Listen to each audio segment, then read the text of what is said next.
I want to actually flip back over because we're here and you're at that big enterprise meeting a couple of days ago, and you and I were just talking about how to win big enterprise logos and what kind of the secret sauce is. So whatever you're willing to share. Do you remember that conversation? Yeah, I remember that conversation. Because Eric and I were talking about how we generate leads in RFPs. Eric mentioned that you get what, few a month RFPs? Yeah. But you don't really participate in them because of we don't participate and we don't go after them. Whereas you guys are very active and you guys participate. And we try to go after them as well. And it's interesting to say this because as a marketing agency, and we even have data and analytics, you know, everyone's just like, oh, your tracking is going to be spot on and you know where every single customer is coming from. And it doesn't really work that way with enterprise. I wish I could say our tracking and everything is perfect, but with enterprise, a lot of business comes from a few different areas. Yes, you have website leads, which you know everyone knows about. We get a lot of revenue from employees of corporations that we worked with moving around. We get revenue from employees of ours or coming from other corporations, and other corporations meaning more specifically other ad agencies.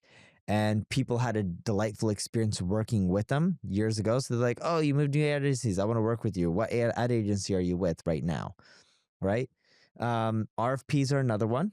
And when we ask people how we got included in an RFP, no joke, most of the time they have no idea how they included us. Okay. So like we'll talk to people, like there was a company that generates over $100 billion a year. Like, how'd you get included in RFP? They told us, oh, my boss asked ChatGPT and ChatGPT recommended you guys as one of the agencies in Latin America. All right. Flip side. There's this other company that's one of the biggest companies in the world. Everyone knows their logo globally. And they emailed or they messaged one of our team members on LinkedIn. Okay. Mm-hmm. And when we asked them how they learn about us, they're like, I don't know. Someone told me to message you guys. And then, so when you think about it from that perspective, it's really hard to track how every single RFP is coming when people don't even know how they learned about you. And the main one that I want to talk about, or there's actually a few more, and then I'll go into the main one. Another one is when you've just been in the space for a long time, you have relationships and, you know, you just work on your relationships. And that actually leads into the main one. You know, one thing that I do and a lot of my team does is, you know, you've been working on outbound, right? Mm-hmm. Like with the gift card stuff that we talked about in the last episode. One thing that we do is when we're traveling, we just reach out to people in our network, whether we know them really well or somewhat well, and we just connect with them and stay in touch. Mm-hmm. And a lot of these people work at large corporations and it generates revenue. Yeah. Now, for example, I'm here in San Francisco. I connected with someone who works at a large corporation. I've had quite a few meetings here. And this person I've known for over 10 years. I haven't seen him in probably since COVID. I just said, what's up? And we text every once in a while. When I say every once in a while, maybe a few times a year. I just reached out to him for the sake of just saying hi. There was no business intention. And they're a really good friend, even though I haven't seen him as much or talked to him as much. And they started talking to business with me. I never brought up business. I was just finding out how they're doing, their family's doing, etc. Like I've met their family. I've had Thanksgiving with them at their house. You know, I've met their siblings. And the point I'm getting at here is we maintain relationships. We don't always try to say, hey, what can we help you with? It's just more so keeping in touch. And a lot of times that generates us a lot of revenue, especially on the enterprise end. Yeah, and similarly, so I want to go a little deeper here because what we're really getting at here is it's ultimately people. You can't just sit in a cave in your boxers and work. Like as much as I like to do that. This is not AI replaceable from my opinion. It's relationships are always going to drive the world. It's creativity. You know, I think it's connection. It's creativity and connections. Someone put the other day, oh yeah, it's really empathy. But I look at empathy, I'm like, man, you and I don't necessarily score the highest on empathy on these personality tests. And I know a lot of entrepreneurs that don't. I'm like, oh, it's still connection and creativity. But anyway, I want to go a little deeper here. So yesterday I met up with somebody. This guy referred to us Snapchat for Carrot. Okay. Okay. He referred a couple of and how did he hear about Carrot? Oh, it was from another Carrot customer. And this is a company that's owned by, like, let's just say a top 15 company in the world. Okay. Yeah. And I was like, okay, well, hey, like, why don't we, this is my first time meeting him, but I was like, hey, like, we're talking about his family. He's married, how he moved over here from New York and everything. And even I was like, oh man, like, I even know someone at your company that he's talking about how he might be getting bored. I was like, okay, well, I know someone higher up at your company. Maybe he can move you into this division and move you around. Okay, great. That's not me necessarily talking about business, but just trying to be helpful, right? Ultimately, where this got to was, oh, you actually gave me the idea on how you can throw events at these larger companies, right? Yeah. So that's one thing. But the other piece, so thank you for that. But the other piece is he actually, we came up with, I was like, oh, like, why don't we just, like, dude, you're referring all these to us. Like, I want to make sure that you're taken care of as well. So this is like our first Carrot affiliate program thing. And he's like, oh, I know a bunch of other B2B people at my company that would love to, like, push this. So I was like, sounds fantastic. Okay. But that starts from in person. That, like, a couple of threads we were able to pull there. And we're talking about this, like, when we meet in person, this is now a relationship. It's not a transaction anymore. Yeah. And he was like, dude, I know someone that works at like the New York office, for example. He works remotely and he needs connection, so he Zooms me all the time. He's like, dude, I don't want to Zoom with you. And then he's like, whereas I am sitting in the San Francisco office and I'm building relationships with everyone. But my point of saying this is that everything comes down to the in-person aspect, the relationships. And sometimes you just have to go out there. You have to, sometimes what I do is I just throw to dinner with all the people I want to meet, and then it's all taken care of there. Sometimes one-on-one goes a long way too. But you have to get out there. You have to get on a plane. Oftentimes when you get on a plane, that's how you win those enterprise deals too. If you're in B2B, here's the deal. LinkedIn account-based marketing sucks, but it doesn't have to. With Carrot, it allows you to create personalized ads towards your customers and also personalized landing pages that align with the ads, so you're gonna have higher conversions, and influence pipeline reporting to prove that your ABM works. So if you wanna learn more, just go to carrot.ai and you can join the waitlist. Again, it's Carrot, KARROT.ai, and we'll see you on the other side. Yeah. So, you know the friend I met up with yesterday, right? Yeah. At night after after we ate. meeting. Yeah. Yeah. So I met up with them and we were talking about this company that is publicly traded. I won't name the name. And we were talking about, I'm like, yeah, dude, we did all the marketing for it. He's like, you guys helped them? And I'm like, yeah. And he knows I didn't buy anything because I can't buy or talk about it because, you know, that would start becoming insider trading or whatever it is called. So we stay clear. And I've known this person for ages, really good friend. He's like, dude, he's like, the company I work at is publicly traded. I'm like, yeah, I know. He's just like, we have budgets for the same thing. How much did you charge him? So I'm telling him roughly, you know, what it costs. And he's like, we should work together. Just met up with him for drinks, even though I just drink water. Yeah. And, you know, it could be another client that spends 7 figures a year, all from just continually meeting and networking. And you've helped this person before too. Yeah. Like they currently, I was the one who introduced them to get them their current job. But and they've been there for years. Yeah. Never once tried to ask them for marketing, never pitched them on it.